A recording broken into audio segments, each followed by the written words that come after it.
একদিন কিছু পুরনো ছাত্র তাদের পুরনো শিক্ষকের বাড়িতে গেল।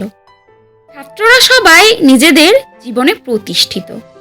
তারা তাদের পুরনো শিক্ষকের সঙ্গে নিজেদের জীবন নিয়ে আলোচনা করতে লাগলো। কে কি বাড়ি গাড়ি কিনেছে। শিক্ষক মহাশয় তাদের চা খেতে দিলেন, যার মধ্যে কিছু কাপ চীনামাটির, কিছু প্লাস্টিকের এবং কিছু কাগজের। কাপগুলি দেখে ছাত্ররা মজা করতে লাগলো যে চীনামাটির কাপের চা কে খাবে।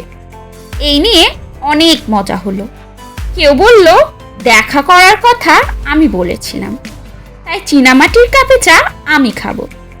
কেউ বলল, গাড়ি চালিয়ে সবাইকে আমি এনেছি, তাই চীনামাটির কাপের চা আমার প্রাপ্য। শিক্ষক বললেন, আমি ইচ্ছে করেই 3 রকমের কাপে চা দিয়েছি। এর মধ্যে দিয়ে জীবনের একটা সত্য তোমাদের বোঝানোর চেষ্টা করেছি। কাপ হচ্ছে আমাদের জীবনযাপন, যেমন টাকা পয়সা, বাড়ি গাড়ি, আর চা হচ্ছে আমাদের জীবন। তাই কাপ আলাদা হলেও চা সবারই একই। তাই যে কাপেই চা খাও না কেন, চায়ের স্বাদ একই। অর্থাৎ জীবনযাপনের স্ট্যাটাস আলাদা হলেও জীবনের স্বাদ সবারই একই রকম।